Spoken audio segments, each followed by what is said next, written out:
Bonjour mes chers amis, et bienvenue. Je m'appelle François Tumba. Je viens d'un modeste village niché près de la vibrante ville de Kinshasa, où j'ai grandi dans une famille profondément imprégnée de foi catholique. Pendant 35 ans, j'ai eu le grand privilège d'être catéchiste dans diverses communautés rurales, apportant réconfort spirituel et la parole à ceux qui la recherchaient. Aujourd'hui, je souhaite partager avec vous une expérience extraordinaire, une histoire qui a transformé non seulement ma vie, mais aussi l'âme même de toute une communauté. C'est un souvenir que je porte en moi depuis 3 ans, un événement auquel rien dans mon long cheminement de foi ne m'avait préparé. Tout a commencé par une série d'incidents singuliers. Pris individuellement, chacun aurait pu paraître insignifiant, une simple coïncidence. Mais, tissés ensemble, comme les pièces d'un puzzle divin, il annonçait quelque chose de véritablement exceptionnel. C'était pendant la saison sèche, en avril, lorsque la terre desséchée implorait la pluie. Quelques mois auparavant, notre petite église avait reçu une modeste statue de la Vierge Marie, un don d'une paroisse française jumelée. En apparence, rien de remarquable, une simple représentation en plâtre, d'environ 60 cm de haut, délicatement peinte. Pourtant, elle devint rapidement le cœur discret de la dévotion de notre communauté. Le premier signe d'une chose plus profonde me vint par l'intermédiaire d'Esther, une douce et réservée fillette de 7 ans qui assistait régulièrement aux cours de catéchisme. Un mercredi, alors que nous terminions notre séance, elle s'approcha de moi avec cette innocence pure et sans tache propre aux enfants. « Monsieur François », murmura-t-elle en tirant doucement sur ma manche, « la dame en bleu m'a parlé dans mon rêve. » Intrigué, mais pas encore inquiet, je lui demandai ce que la dame avait dit. « Elle pleurait », répondit simplement Esther. Elle m'a dit que bientôt ses larmes se transformeraient en lumière pour ceux qui ne peuvent pas voir. Je souris, lui ébouriffai les cheveux bouclés et la laissai partir jouer avec les autres enfants, pensant qu'il s'agissait d'un rêve d'enfant inspiré par nos leçons sur Marie. 3 jours plus tard, Mamadou Konaté, un ancien respecté d'un village voisin et musulman fervent réputé pour sa sagesse, vint me trouver après la prière du vendredi, un événement inhabituel en soi. Bien que nos communautés coexistassent pacifiquement, les échanges spirituels profonds étaient rares. François, commença-t-il en s'asseyant lourdement sur le banc devant ma modeste maison, j'ai eu une vision troublante que je dois te faire part. Il me raconta comment, au crépuscule, alors qu'il méditait sous le vieux baobab, une femme vêtue de lumière lui était apparue. Elle ne prononça aucun mot, se contentant de désigner notre église. Je ne comprends pas pourquoi cette vision m'a été envoyée, à moi qui ne partage pas votre foi, conclut-il, visiblement inquiet.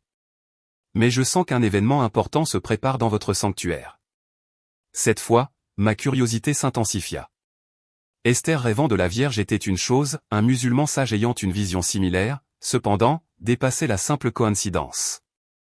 Je remerciai Mamadou de sa visite et lui promis de rester vigilant. Le 3e signe se manifesta sous la forme d'un phénomène naturel inexplicable. Un matin, alors que je me rendais à l'église pour préparer la messe du dimanche, un silence inhabituel régnait. Les oiseaux, d'ordinaire si bruyants dans les manguiers qui entouraient notre église, étaient tous, sans exception, silencieux. Seul un rossignol, perché de façon insolite sur le toit de l'église, chantait une mélodie que je n'avais jamais entendue auparavant, un chant cristallin, presque surnaturel. Ce chant solitaire, dans le silence profond, créa une atmosphère si particulière que je m'arrêtai net, frappé par la beauté mystérieuse de l'instant. Le rossignol continua de chanter pendant exactement 7 minutes, je les ai comptés puis s'envola dans un éclair bleu argenté, laissant derrière lui une traînée lumineuse qui scintilla dans l'air une fraction de seconde. Ces événements, aussi étranges fussent-ils, n'étaient que le prélude à ce qui allait suivre. Le dimanche suivant, lors de la messe, sœur Thérèse, une religieuse âgée qui servait notre communauté depuis des décennies, s'évanouit soudainement pendant l'Eucharistie. À son réveil, elle était agitée, un état inhabituel pour une femme d'ordinaire si calme. « J'ai reçu un message », murmura-t-elle d'une voix tremblante. « Notre foi sera mise à l'épreuve, mais de cette épreuve jaillira une lumière qui guidera même ceux qui marchent dans les ténèbres les plus profondes. Préparez-vous, car ce qui doit arriver arrivera bientôt. » Ces paroles provoquèrent un murmure dans l'assemblée. Certains l'attribuèrent à la chaleur, d'autres y virent un véritable message prophétique. Quant à moi, je commençai à relier ces événements disparates, cherchant leur signification commune. La tension monta encore lorsque, une semaine plus tard, pendant la prière du chapelet, plusieurs fidèles affirmèrent avoir vu la statue de la Vierge verser une larme, qui disparut aussitôt posée sur le piédestal. Je n'étais pas présent à ce moment précis, mais le témoignage unanime de 5 personnes différentes, dont le sceptique Monsieur Pascal, professeur de sciences dans un lycée du coin, me laissa complètement perplexe. C'est alors que je décidai de faire part de ces événements au père Gabriel, notre curé qui desservait 3 paroisses et ne venait dans notre village qu'une fois par mois. Je lui envoyai un message, et sa réponse fut immédiate, il serait là dans 3 jours. Les jours suivants furent marqués par une atmosphère étrange qui régnait dans tout le village. Le temps semblait suspendu, le ciel était d'un bleu irréel, sans nuages, et pourtant la lumière du soleil paraissait plus douce, comme diffuse. On parlait à voix basse, comme si une présence invisible et pourtant puissante nous écoutait. Même les animaux se comportaient différemment. Les chiens restaient silencieux. Les poules se rassemblaient en cercle parfait sur le sol poussiéreux. La nuit précédant l'arrivée du père Gabriel, je fis un rêve si vif qu'à mon réveil, j'eus du mal à croire qu'il n'était pas réel. Dans ce rêve, je me trouvais dans notre église, mais elle me paraissait infiniment plus vaste. La statue de Marie se dressait en son centre, irradiant une lumière bleue pulsante. Autour d'elle, en cercle concentrique, se tenaient des centaines de personnes, certaines que je reconnaissais de notre village, d'autres qui m'étaient totalement inconnues, et, plus étonnant encore, des figures que je savais disparues depuis longtemps. Au premier rang se tenait un homme que je n'avais jamais vu, grand, vêtu d'habits traditionnels d'une autre époque. Son visage portait des cicatrices rituelles, et son regard était à la fois fier et tourmenté. Il tenait quelque chose dans ses mains, mais je ne pouvais discerner quoi. Soudain, un chant s'éleva, non pas en français, ni en lingala ou en kikongo, mais dans une langue ancienne que, paradoxalement, je comprenais parfaitement dans mon rêve. Il parlait de réconciliation, de pardon et d'un miracle à venir qui transformerait la pierre en chair et la haine en compréhension. Je me suis réveillé trempé de sueur, le cœur battant la chamade, avec une certitude inébranlable, quelque chose d'extraordinaire allait se produire, et j'étais appelé à en être le témoin. Le père Gabriel arriva le lendemain midi, sous un soleil de plomb. Cet homme pragmatique d'une 50aine d'années, instruit en France et en Italie, écouta attentivement mon récit, sans toutefois laisser transparaître la moindre émotion. « François, dit-il finalement, l'Église nous enseigne la prudence face aux prétendues manifestations surnaturelles. Néanmoins, je resterai quelques jours pour observer la situation. » Le soir même, alors que nous partagions un repas simple, un jeune homme nommé Thomas Mabiala fit irruption chez moi, visiblement agité. Thomas était connu pour son scepticisme religieux. Anthropologue de formation, diplômé de l'université de Brazzaville, il était revenu au village pour documenter scientifiquement nos traditions locales. « François, père Gabriel, il se passe quelque chose d'étrange dans le village voisin de Maloueka. On raconte qu'un guérisseur traditionnel défie ouvertement l'église et menace de détruire votre statue. » Le père Gabriel fronça les sourcils. De quoi s'agit-il exactement? Thomas expliqua qu'un homme nommé Dieudonné Makimba, guérisseur renommé mais controversé, prétendait que la popularité récente de notre statue diminuait son influence. Il avait publiquement déclaré que les esprits ancestraux lui avaient ordonné de mettre fin à ce qu'il appelait l'idolâtrie. Selon les rumeurs, il prévoyait d'arriver dès le lendemain avec ses disciples. Cette nouvelle provoqua une onde de choc dans notre communauté. Certains voulaient former une garde devant l'église, d'autres proposaient de cacher la statue. Après un moment de réflexion, le père Gabriel prit une décision surprenante, nous ne changerons rien à nos habitudes. La messe aura lieu demain matin comme prévu. Il ajouta, si cet homme vient, nous l'accueillerons avec respect, mais aussi avec fermeté. Notre foi ne repose pas sur une statue, mais sur ce qu'elle représente. Cette nuit-là, je dormis à peine. Une étrange luminosité semblait flotter autour de l'église, visible depuis la fenêtre de ma chambre, pas assez forte pour être qualifiée de surnaturelle, mais suffisamment inhabituelle pour alimenter mon appréhension grandissante. À l'aube, un phénomène météorologique rare se produisit. Un halo solaire, ce cercle irisé parfait, apparut autour du soleil, mais dans ce contexte, il semblait chargé d'une signification profonde. Les villageois commencèrent à affluer à l'église bien avant la messe, attirés à la fois par la rumeur de la visite du guérisseur et par ce signe céleste inattendu. La messe commença dans une atmosphère électrique. L'église était plus pleine que jamais, même des habitants des villages voisins étaient venus, certains par curiosité, d'autres par solidarité. Le père Gabriel, revêtu de ses plus beaux vêtements liturgiques, célébra avec une dignité sereine, comme si rien d'inhabituel n'allait se produire. C'est au moment de la communion que tout bascula. Les portes de l'église s'ouvrirent brusquement, laissant entrer un rayon de soleil aveuglant qui semblait tracer un chemin direct jusqu'à l'autel. Dans cette lumière éblouissante, la silhouette imposante d'un homme, entouré d'une douzaine de disciples, se détachait nettement. Dieudonné Makimba était exactement comme l'homme de mon rêve, grand, le visage marqué de cicatrices rituelles, vêtu d'habits traditionnels ornés de symboles ancestraux. Il s'avança lentement dans l'allée centrale, sa crosse frappant rythmiquement le sol de terre battue. Le père Gabriel, sans interrompre la communion, lui fit signe d'attendre. Un silence pesant s'abattit sur l'assemblée, seulement troublé par les battements de cœur que je croyais entendre, résonnant dans ma propre poitrine. Une fois la communion terminée, le prêtre s'approcha de Dieudonné et l'invita à prendre la parole. Le guérisseur balaya l'assemblée du regard avant de fixer la statue de Marie, placée sur un petit autel latéral. « Je viens au nom des ancêtres », déclara-t-il d'une voix grave qui résonna dans toute l'église. Cette idole détourne notre peuple des véritables traditions. Les esprits sont mécontents. Le père Gabriel répondit calmement, « Nous respectons vos traditions, monsieur Makimba. Cette statue n'est qu'un symbole de notre foi, tout comme votre bâton est un symbole de votre autorité. » Dieudonné fit un pas en avant. Je sentais la tension monter dans toute l'église, comme un orage prêt à éclater. Les symboles ont un pouvoir, rétorqua-t-il, et ce pouvoir doit être mis à l'épreuve. Il s'avança alors d'un pas décidé vers la statue, la foule s'écartant instinctivement pour lui laisser le passage. Je voulais intervenir, mais mes jambes semblaient paralysées, comme si une force invisible me retenait. Le père Gabriel, à ma grande surprise, ne fit rien pour l'arrêter, observant la scène d'un air indéchiffrable. Debout devant la statue, Dieudonné la fixa intensément pendant ce qui me parut une éternité. Puis il leva son bâton et déclara, « Si cette idole possède un véritable pouvoir, qu'elle me prouve sa force maintenant. » À l'instant même où ces mots sortirent de sa bouche, un phénomène inexplicable se produisit. Une goutte de liquide transparent apparut au coin de l'œil droit de la statue, comme une larme sur le point de couler. Dieudonné la remarqua et laissa échapper un rire méprisant. « Des tours de magie pour impressionner les naïfs », s'exclama-t-il. D'un geste brusque, il frappa la statue de son bâton. Le coup n'était pas violent, mais suffisant pour la faire vaciller sur son piédestal. Puis, dans un geste qui provoqua un cri d'horreur collectif, il la poussa délibérément. La statue bascula et s'écrasa en plusieurs morceaux sur le sol de terre battue. Un silence assourdissant enveloppa l'église. Je sentis mon cœur se serrer douloureusement. Quelques enfants se mirent à pleurer doucement. Le père Gabriel ferma brièvement les yeux, ses lèvres esquissant ce qui, je le supposais, était une prière silencieuse. Dieudonné contempla son œuvre avec un sourire satisfait, puis se tourna vers l'assemblée.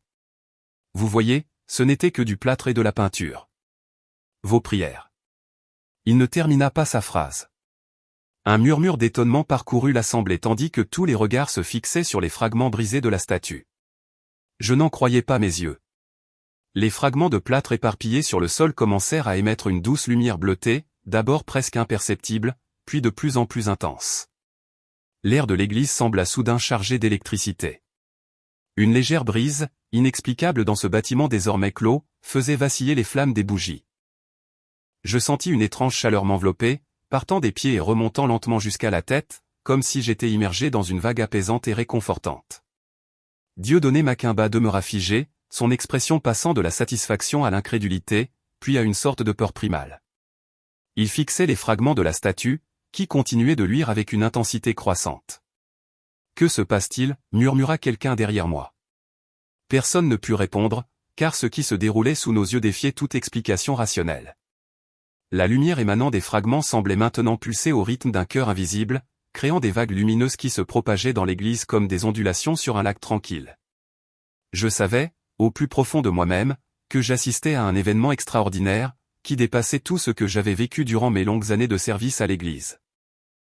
Ce n'était que le début d'un miracle dont les conséquences allaient transformer non seulement notre petite communauté, mais aussi l'homme qui se tenait devant nous, tremblant, face à la manifestation divine qu'il avait lui-même provoquée. La lumière émanant des fragments de la statue s'intensifia peu à peu, passant d'un bleu pâle à un azur profond, presque indigo. Ce n'était pas une lumière aveuglante qui nous forçait à détourner le regard, mais plutôt une lueur enveloppante qui semblait pénétrer directement nos âmes. Des particules lumineuses, telles de minuscules étoiles, commencèrent à s'élever des fragments brisés, dansant dans l'air comme portés par un courant invisible. Dieudonné Makimba recula d'un pas, puis d'un autre, le visage marqué d'une expression que je n'oublierai jamais, un mélange de terreur primitive et d'émerveillement involontaire. Son bâton cérémoniel, qu'il avait fermement serré quelques instants auparavant, lui glissa des doigts et tomba au sol dans un bruit sourd qui résonna étrangement dans le silence de l'église. « Ce n'est qu'un tour, murmura-t-il, mais sa voix manquait de conviction. Une illusion pour. Il s'interrompit de nouveau, car le phénomène entrait dans une nouvelle phase. Les fragments lumineux se mirent en mouvement, lentement d'abord, puis avec une fluidité croissante, comme attirés les uns vers les autres par une force magnétique invisible. Une douce mélodie, inaudible mais distinctement perçue par tous, emplit l'espace, un chant ancien dans une langue inconnue, mais que chacun semblait comprendre au plus profond de son être. Je me souviens avoir pensé, dans cet instant suspendu entre réalité et miracle, c'est la même mélodie que dans mon rêve, le même chant qui parlait de réconciliation. Le père Gabriel, qui était resté remarquablement calme jusque-là, s'agenouilla lentement. Son visage était illuminé non seulement par la lumière surnaturelle, mais aussi par une expression de profonde compréhension, comme s'il assistait à la confirmation d'une vérité qu'il avait toujours su. Les fragments poursuivirent leur danse mystérieuse, se rapprochant toujours plus. La petite Esther, celle-là même qui avait fait le premier rêve prémonitoire, s'avança alors dans l'allée centrale, les yeux grands ouverts, rivés sur le phénomène lumineux. Elle se répare, dit-elle simplement, sa voix claire portant jusqu'au fond de l'église. Et c'est précisément ce qui se déroulait sous nos yeux incrédules. Les morceaux brisés de la statue se réassemblèrent, non pas simplement en reprenant leur place initiale, mais en se transformant. La matière elle-même semblait changer de nature. Le plâtre devint plus translucide, plus vivant, comme si la pierre se métamorphosait en quelque chose qui n'était ni tout à fait matière ni tout à fait lumière, mais une mystérieuse fusion des deux. Un doux parfum indescriptible évoquant les roses fraîches, l'encens précieux et quelque chose d'ineffable se répandit dans l'église. Plusieurs personnes se mirent à pleurer en silence, des larmes de pure joie ruisselant sur leurs visages transfigurés. Madame Hélène, une femme âgée souffrant d'une arthrite sévère qui la clouait habituellement à son fauteuil, se leva soudain, ses mains noueuses tendues vers la lumière. « Je sens de la chaleur dans mes doigts », s'écria-t-elle. La douleur disparaît. Elle fléchit les doigts avec une aisance qu'elle n'avait plus connue depuis des décennies, son visage ridé rayonnant d'une joie enfantine. Pendant ce temps, la recomposition de la statue progressait. Mais il ne s'agissait pas d'une simple restauration. Ce qui prenait forme devant nous dépassait de loin l'objet de dévotion initiale. La figure qui émergeait conservait les traits de Marie, mais avec une présence si vibrante, si réelle, qu'elle semblait brouiller la frontière entre représentation et manifestation vivante. Ses yeux, en particulier, n'étaient plus de simples traits peints sur du plâtre, mais semblaient animés d'une conscience propre, emplis d'une compassion infinie. Un rayon de soleil, traversant le vitrail principal, frappa l'emplacement précis de la statue reconstruite, créant un prisme naturel qui dispersa des arcs-en-ciel dans toute l'église. Cet effet, bien que potentiellement explicable scientifiquement, se produisant à ce moment précis, ne fit qu'amplifier le sentiment de présence divine qui imprégnait désormais chaque centimètre cube d'air que nous respirions. Dieudonna Macumba à présent, le visage marqué par une lutte intérieure manifeste. Je vis une larme solitaire tracer son chemin sur sa joue cicatrisée, scintillant comme une perle dans la lumière surnaturelle. La transformation atteignit alors son apogée. La statue, désormais entièrement reconstituée mais profondément transformée, émit un éclair de lumière si pur, si intense, que plusieurs personnes tombèrent à genoux. Cet éclair ne dura qu'une fraction de seconde, mais dans ce bref instant, chacun de nous vécut une expérience profondément personnelle. Pour ma part, je sentis une présence m'envelopper comme des bras infiniment maternels, et j'entendis distinctement, non pas avec mes oreilles, mais directement dans mon esprit, ces mots, la division n'est qu'illusion. Dans l'amour divin, toutes les voix s'unissent. D'après les témoignages que je recueillis par la suite, chaque personne présente reçut un message différent, parfaitement adapté à sa propre vie, à ses propres blessures ou à ses propres interrogations. Certains reçurent des réponses à des prières longtemps nourries, d'autres une direction pour leur avenir, d'autres encore une profonde guérison émotionnelle. Mais tous, sans exception, ont ressenti cet amour inconditionnel qui est l'essence même du divin, quelle que soit la forme sous laquelle on le conçoit. Lorsque l'intensité de la lumière s'apaisa enfin, laissant à nos yeux le temps de s'habituer, la statue se dressa là, parfaitement intacte, mais fondamentalement transformée. Ce n'était plus un simple objet de dévotion, mais une présence qui semblait vibrer d'une vie propre. Le visage de Marie, tout en conservant ses traits traditionnels, arborait désormais une expression d'une profondeur extraordinaire, à la fois sereine et intensément présente, comme si elle nous regardait vraiment. Plus étonnant encore, la statue n'était plus entièrement blanche comme auparavant. Des nuances subtiles l'animaient désormais, un bleu profond pour son manteau, un rose délicat pour son visage, des reflets dorés dans ses cheveux. Ces couleurs n'étaient pas peintes à la surface, mais semblaient émaner de la matière même, palpitant doucement comme au rythme d'un cœur invisible. Le silence qui régnait dans l'église était d'une qualité que je n'avais jamais expérimentée, non pas une absence de son, mais un silence plein, vibrant, presque palpable, comme si l'air lui-même était imprégné de paix. C'est Jacques, un garçon de 10 ans connu pour sa spontanéité, qui rompit ce silence sacré. Elle sourit, s'exclama-t-il soudain en désignant la statue. Et en effet, bien que subtil, un léger sourire sembla animer les lèvres de la Vierge, un sourire qui n'existait certainement pas sur la statue originale. Ce sourire déclencha une vague d'émotions collectives, des exclamations de joie, des sanglots de gratitude, des prières murmurées s'élevèrent de toutes parts. Le père Gabriel, toujours agenouillé, commença doucement à chanter elle, Ave Maria, et bientôt toute l'assemblée se joignit à lui, créant une harmonie parfaite qui semblait faire vibrer les murs même de notre humble église. Au milieu de cette prière collective, un mouvement attira mon attention. Dieudonné Macumba, toujours à genoux, tendit lentement une main tremblante vers la statue. Son visage, marqué par les cicatrices rituelles de son initiation, était maintenant baigné de larmes.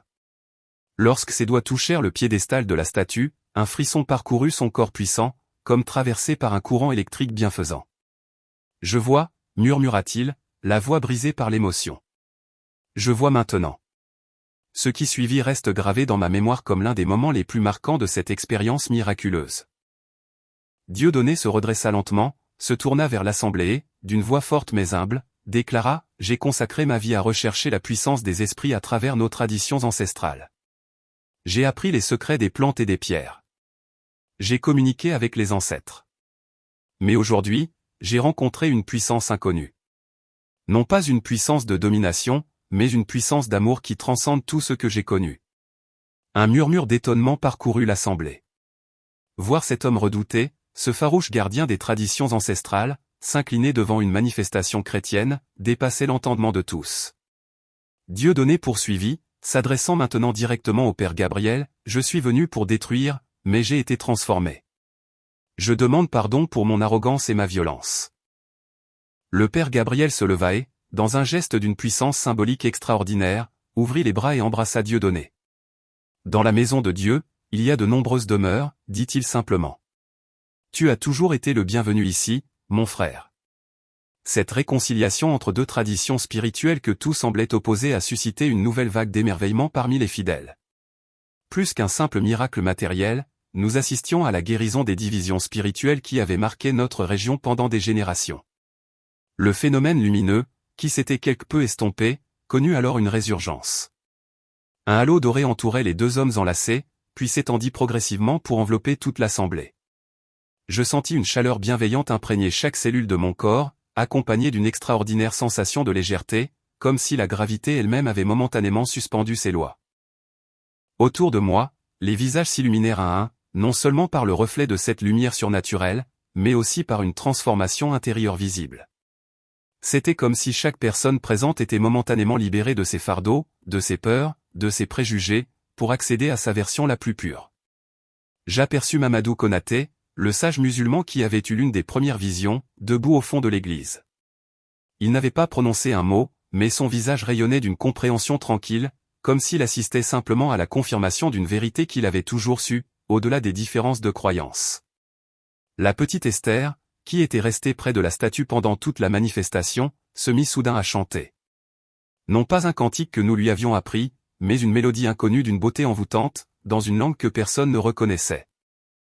Sa voix enfantine, d'ordinaire timide, résonnait maintenant d'une assurance et d'une pureté qui semblaient venues d'un autre monde. Et puis il y avait Jean-Baptiste, un jeune homme connu pour son scepticisme militant.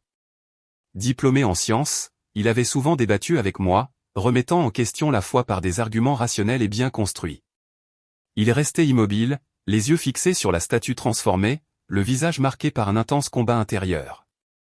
Puis, dans un geste d'une spontanéité touchante, il sortit le petit carnet où il consignait habituellement ses observations scientifiques et le laissa simplement tomber à terre. « Il y a plus de choses au ciel et sur la terre que n'en rêve notre philosophie, » murmura-t-il, citant Shakespeare avec un sourire tremblant. La transformation la plus spectaculaire fut cependant celle de Madame Solange, clouée dans un fauteuil roulant depuis un accident de la route survenu 3 ans auparavant. Sous nos yeux incrédules, elle se mit à trembler de tout son corps non pas d'une manière effrayante, mais comme si chaque muscle, chaque nerf, se réveillait d'un long sommeil.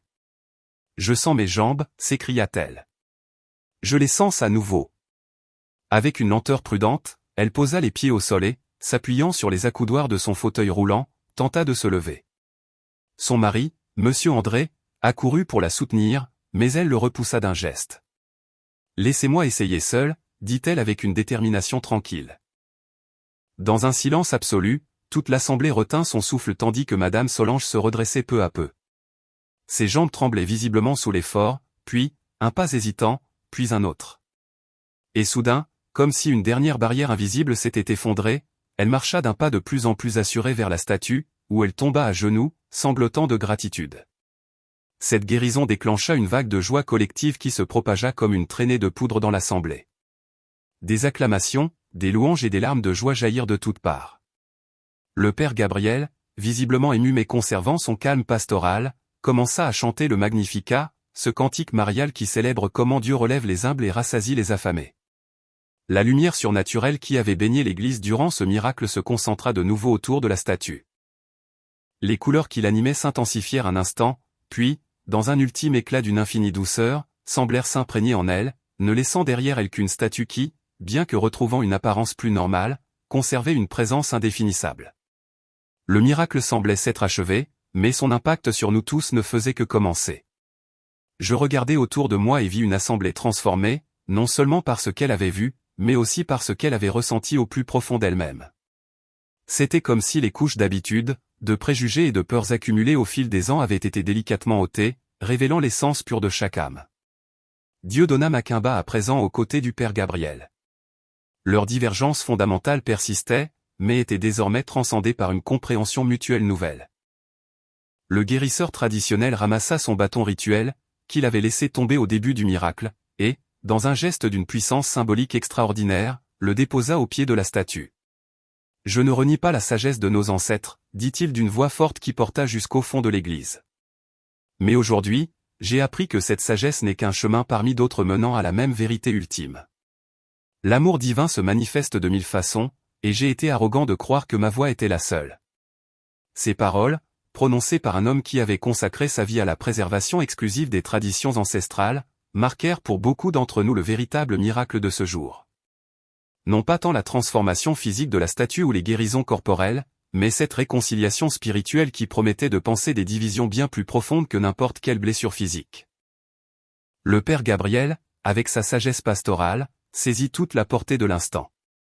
Ce que nous avons vécu aujourd'hui n'a pas pour but de privilégier une tradition par rapport à une autre, a-t-il déclaré, mais de nous rappeler que le divin nous transcende tous, quelle que soit la manière dont nous le nommons ou l'honorons. La cérémonie s'acheva dans une atmosphère de paix et d'unité que je n'avais jamais connue. Tandis que les fidèles quittaient lentement l'église, beaucoup s'attardèrent près de la statue transformée, touchant doucement son piédestal avec révérence, certains laissant couler des larmes silencieuses sur leurs joues. Dehors, le temps lui-même semblait suspendu par le miracle. Le ciel, d'un bleu pur et éclatant, était traversé de nuages formant des motifs d'une beauté singulière. L'air avait une autre odeur, plus frais, plus pur, chargé d'espoir. Même la lumière du soleil paraissait plus douce, comme filtrée par une main bienveillante. Debout sur le parvis de l'église, observant les groupes de personnes discutant avec animation de ce qu'elles avaient vécu, je fus frappé par la diversité de l'assemblée. Des catholiques pratiquants, bien sûr, mais aussi des protestants du village voisin, des musulmans venus avec Mamadou, et même plusieurs adeptes de religions traditionnelles qui accompagnaient habituellement Dieudonné. Tous parlaient ensemble, partageant leurs expériences, leurs perceptions, trouvant une nouvelle richesse dans leurs différences mêmes. J'ai alors compris que le véritable miracle ne résidait pas tant dans les phénomènes extraordinaires dont nous avions été témoins, mais dans cette capacité nouvelle de voir au-delà de nos divisions, de reconnaître en l'autre, quel que soit son chemin spirituel, un frère ou une sœur en humanité. Voilà, pensais-je, la véritable transfiguration, non pas celle de la pierre en chair, mais celle de l'étranger en frère. Les heures qui suivirent cette manifestation extraordinaire furent empreintes d'une atmosphère que, même aujourd'hui, j'ai du mal à décrire. C'était comme si un voile s'était levé, révélant à chacun une dimension de notre réalité habituellement invisible. Les gens se parlaient avec une authenticité nouvelle. Les regards étaient plus profonds, les sourires plus sincères. Des personnes qui n'avaient jamais échangé un mot auparavant partageaient désormais leurs expériences les plus intimes, comme libérées d'une peur ancestrale du jugement. Madame Solange, dont la guérison miraculeuse avait été l'un des moments les plus marquants de la journée, était entourée d'un groupe de villageois stupéfaits. Elle faisait lentement le tour de l'église, chaque pas semblant être pour elle une redécouverte émotionnelle. C'est comme si je réapprenais à utiliser mon corps, nous expliqua-t-elle, les yeux brillants de larmes de joie. Mais ce n'est pas seulement physique. Je sens qu'une blessure intérieure s'est aussi refermée. Une vieille blessure dont je n'avais même pas conscience. Son mari, André, restait silencieux à ses côtés, mais son visage en disait long. Cet homme que j'avais toujours connu stoïque et réservé pleurait maintenant ouvertement, sans chercher à dissimuler son émotion. Plus tard, il me prit à part pour me confier, « François, quand l'accident est arrivé, j'ai secrètement blâmé Dieu. Ma foi s'est muée en amertume. Aujourd'hui, ce n'est pas seulement Solange qui a guéri, c'est aussi mon cœur. » Cette double guérison, physique et spirituelle, n'était pas un cas isolé. De nombreux témoignages similaires affluèrent dans les heures qui suivirent. Jean-Marc, un agriculteur souffrant d'arthrite chronique, découvrit qu'il pouvait à nouveau fermer complètement le poing droit. Claudine, une jeune femme tourmentée depuis l'adolescence par des crises d'angoisse, ressentit un profond calme l'envahir pour la première fois depuis des années. Le petit Thomas, qui bégayait fortement depuis un traumatisme d'enfance, se mit à parler avec une fluidité surprenante. Mais l'histoire qui me toucha le plus profondément fut celle de Dieudonné Macumba et de sa transformation. Cet homme, venu avec l'intention de détruire, resta dans notre église longtemps après le départ de la plupart des fidèles. Je le trouvai assis seul sur un banc, contemplant la statue miraculeusement restaurée, le visage marqué de cicatrices rituelles témoignant d'un intense combat intérieur. « François », me dit-il alors que je m'asseyais silencieusement à ses côtés. « Toute ma vie, j'ai recherché le pouvoir. Le pouvoir de guérir, le pouvoir de prédire, le pouvoir d'influencer. J'ai suivi les enseignements de mon père et de son père avant lui. J'ai subi des rites initiatiques. J'ai appris les secrets des plantes et des pierres. J'ai communiqué avec les ancêtres. Et j'ai obtenu ce que je cherchais. Le respect, la crainte, l'influence. » Il marqua une pause, ses mains puissantes serrant son bâton cérémoniel avec une force qui blanchissait ses jointures. « Mais aujourd'hui, reprit-il d'une voix légèrement tremblante, j'ai rencontré quelque chose que je n'avais jamais cherché, quelque chose que tous mes rituels, tout mon savoir, n'avaient jamais pu m'apporter. »« Et qu'est-ce que c'était » demandai-je doucement. « La paix » répondit-il simplement. Une paix qui ne vient pas de la domination d'autrui ni de la maîtrise de forces invisibles, mais d'un abandon total à quelque chose de plus grand que moi. Il raconta alors qu'au moment où la lumière avait enveloppé la statue brisée, il avait vécu une expérience profondément personnelle. J'ai senti une présence qui me connaissait entièrement. Chaque erreur, chaque motivation égoïste, chaque manipulation commise au nom de la tradition. Mais cette présence ne m'a pas condamné, elle m'a aimé. Comprends-tu ce que cela signifie, François ? Être pleinement connu et pleinement aimé à la fois. Les larmes coulaient maintenant librement sur son visage balafré, et je fus frappé par la vulnérabilité de cet homme que tous avaient craint si longtemps. Cette expérience m'a brisé, poursuivit-il, mais pas comme un objet, plutôt comme on laboure une terre dure pour y semer des graines. Je sens que quelque chose de nouveau peut désormais naître en moi. Le lendemain du miracle, alors que notre petite communauté commençait à peine à assimiler ce qui s'était passé, un événement inattendu confirma la réalité de ce que nous avions vécu. Une équipe de journalistes de la capitale, alertés par les appels enthousiastes des villageois, arriva en milieu de matinée. Leur attitude initiale était un scepticisme à peine dissimulé. Ils étaient venus couvrir ce qu'ils considéraient probablement comme une nouvelle manifestation d'hystérie collective religieuse. Le père Gabriel les accueillit avec sa sérénité habituelle et les invita à entrer dans l'église pour voir la statue. L'un des journalistes, un jeune homme particulièrement cynique nommé Pascal, sortit son appareil photo pour immortaliser ce qu'il pensait être une supercherie naïve. Le flash illumina brièvement la statue et, à la stupéfaction générale, celle-ci émit en retour une douce lueur bleutée qui persista pendant plusieurs secondes. Le journaliste faillit laisser tomber son appareil photo sous le choc. J'ai pris cette photo, balbutia-t-il en vérifiant frénétiquement l'écran de son appareil numérique. La photo qu'il avait prise montrait clairement la statue entourée d'un halo lumineux, impossible à expliquer par un simple reflet ou un défaut technique. Pascal prit plusieurs autres photos, toutes révélant le même phénomène inexplicable. Son visage passa de l'incrédulité à l'émerveillement. Je suis venu ici en pensant écrire un article sur les superstitions rurales, nous confia-t-il plus tard. Je repars avec des questions fondamentales sur la nature même de notre réalité. L'article qu'il publia 2 jours plus tard dans le principal quotidien national était d'une remarquable objectivité, présentant les faits sans sensationnalisme, mais aussi sans le mépris habituel des médias pour les phénomènes religieux.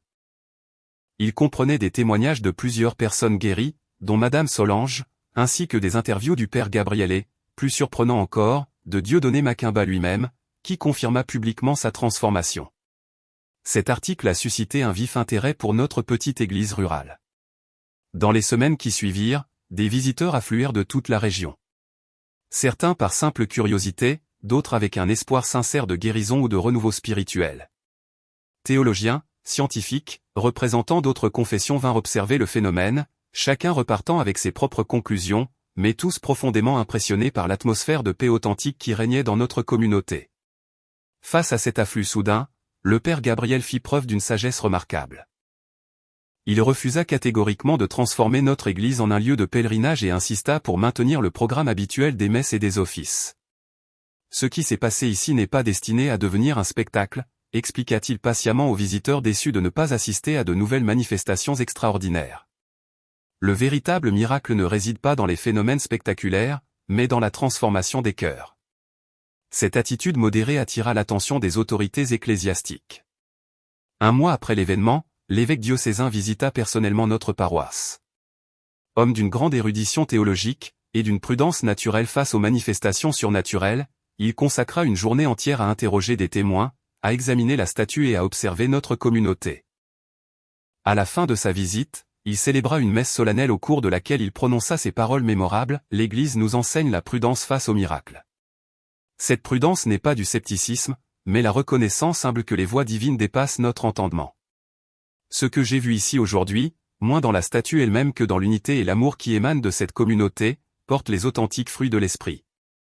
Que Dieu continue de vous bénir dans votre vie au cœur de ce mystère. » Cette validation officielle, bien que prudente, apporta un certain soulagement à ceux d'entre nous qui, malgré les preuves de notre expérience, cherchions encore la confirmation que nous n'avions pas simplement été victimes d'une illusion collective. 3 mois après le miracle initial, notre communauté avait profondément changé. Le changement le plus visible était sans doute la collaboration inattendue qui s'était développée entre Dieudonné Macumba et le père Gabriel. Le guérisseur traditionnel n'avait pas abandonné ses pratiques ancestrales, mais les avait profondément réévaluées à la lumière de sa nouvelle compréhension spirituelle. Ensemble, ils ont initié un dialogue interreligieux qui a attiré des participants de toutes confessions, catholiques, protestants, musulmans et adeptes des religions traditionnelles. Nous suivons des chemins différents, aimait à dire Dieudonné lors de ces rencontres, mais nous nous tournons tous vers les mêmes étoiles pour nous guider. Cette ouverture spirituelle s'est accompagnée d'améliorations concrètes dans la vie communautaire. Des projets collectifs qui avaient stagné pendant des années faute de consensus ont soudainement retrouvé leur élan. Un système d'irrigation, objet de controverse entre les villages, a enfin été achevé, au bénéfice de tous. Une école intercommunautaire a été construite à mi-chemin entre notre village et celui de Dieudonné, symbolisant physiquement cette nouvelle unité.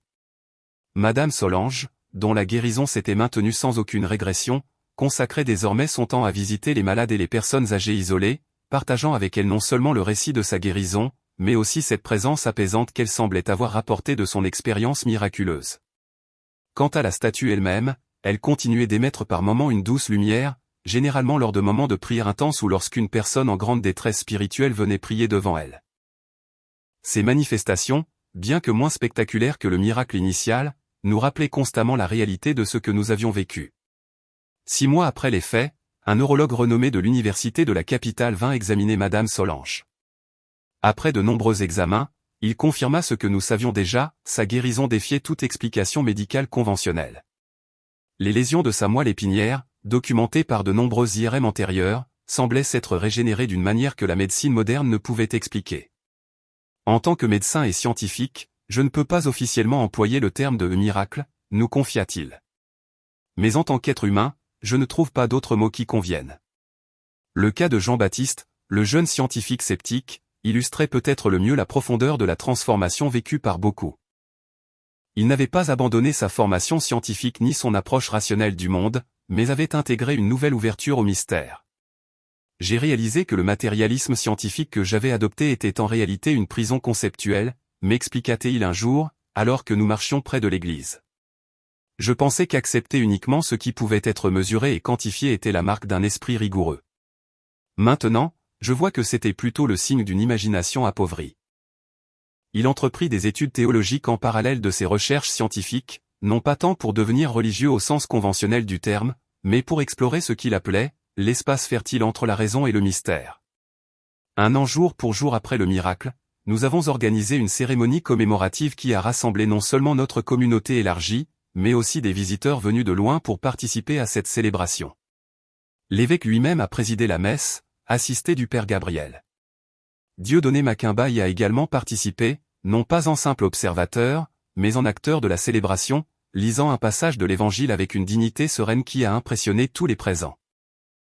Après la cérémonie officielle, tandis que l'on partageait un repas communautaire sur le parvis de l'église, je me suis retrouvé un instant seul à l'intérieur, contemplant la statue qui avait été au cœur de cette transformation collective.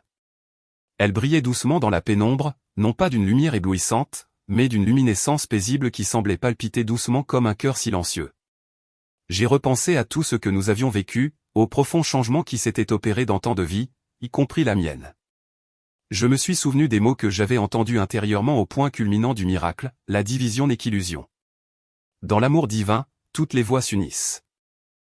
C'est alors qu'une pensée m'a frappé avec la force d'une révélation, le véritable miracle ne résidait pas tant dans la transformation physique de la statue, ni même dans les guérisons spectaculaires, mais dans cette capacité nouvelle de voir au-delà des apparences, de reconnaître la présence du sacré dans l'ordinaire et de percevoir notre unité fondamentale au-delà de nos différences superficielles. Aujourd'hui, 3 ans après ces événements, notre communauté continue de porter les fruits de cette expérience extraordinaire. La statue demeure un lieu de recueillement, mais nous avons veillé à ne pas la transformer en idole. Comme le Père Gabriel nous le rappelle souvent, ce n'est pas la statue qui est miraculeuse, c'est l'amour divin qu'elle nous a aidés à reconnaître en nous et chez les autres. Dieudonné Makimba a fondé un centre de guérison qui allie sagesse traditionnelle et spiritualité chrétienne, attirant des personnes souffrantes de toute la région. Son approche holistique, qui considère le corps, l'esprit et l'âme comme un tout indissociable, a donné des résultats remarquables, reconnus même par certains médecins initialement sceptiques. Madame Solange, aujourd'hui complètement guérie, a créé un groupe de soutien pour les personnes en situation de handicap, les aidant non seulement à trouver des ressources pratiques, mais aussi à cultiver cette résilience spirituelle qui transcende les limitations physiques. Jean-Baptiste est devenu professeur, partageant avec ses étudiants une vision de la science enrichie par une appréciation du mystère et de la transcendance. La vraie science, enseigne-t-il, ne consiste pas à enfermer la réalité dans nos modèles limités, mais à élargir constamment ces modèles pour mieux appréhender la complexité et la profondeur du réel. Quant à moi, François Tomba, je poursuis mon humble ministère de catéchiste, mais avec une compréhension profondément renouvelée de ce que signifie véritablement la foi. Je ne parle plus tant de croyance à accepter que d'une réalité à vivre, d'une présence à reconnaître dans chaque aspect de notre vie quotidienne. Mes frères et sœurs qui m'écoutez aujourd'hui, vous vous demandez peut-être pourquoi je vous raconte cette histoire. Est-ce simplement pour m'émerveiller d'un récit de manifestation surnaturelle? Non.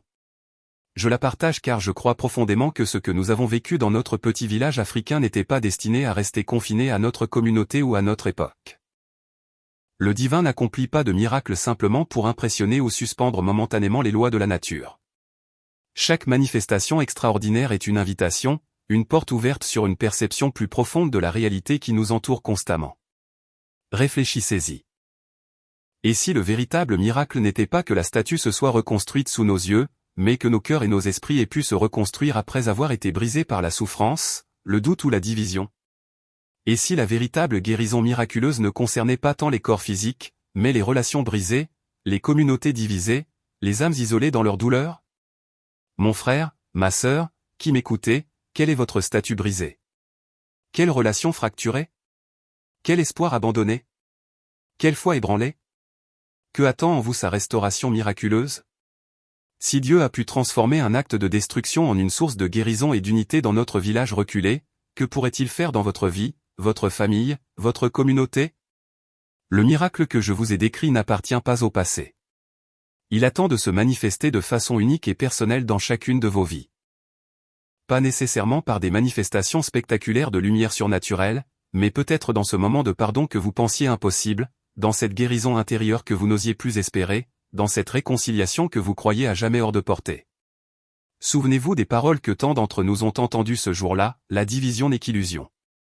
Dans l'amour divin, toutes les voix s'unissent. Cette vérité n'est limitée ni par le temps ni par l'espace. Elle est aussi vraie aujourd'hui, ici même, qu'elle l'était dans notre Église en ce jour mémorable. Je vous invite donc non seulement à croire mon témoignage, mais aussi à ouvrir vos cœurs à la possibilité d'une transformation similaire dans vos propres vies. Soyez attentifs aux signes subtils, aux coïncidences significatives, aux rencontres inattendues qui pourraient être le prélude à votre propre miracle. Car le divin nous cherche sans cesse, attendant patiemment que nous reconnaissions sa présence à chaque battement de notre cœur, à chaque respiration, à chaque regard échangé avec un autre être humain. La statue brisée puis miraculeusement restaurée n'était qu'un symbole de ce qui peut se produire dans l'âme humaine lorsqu'elle s'ouvre pleinement à cette présence. En quittant ce lieu aujourd'hui, emportez avec vous non seulement l'émerveillement d'une histoire extraordinaire, mais aussi la profonde certitude que vous êtes, vous aussi, appelés à vivre votre propre version de ce miracle. Car aujourd'hui, lorsque je regarde cette petite église de village où tout a commencé, je vois non seulement un témoignage du passé, mais une promesse vivante pour votre avenir.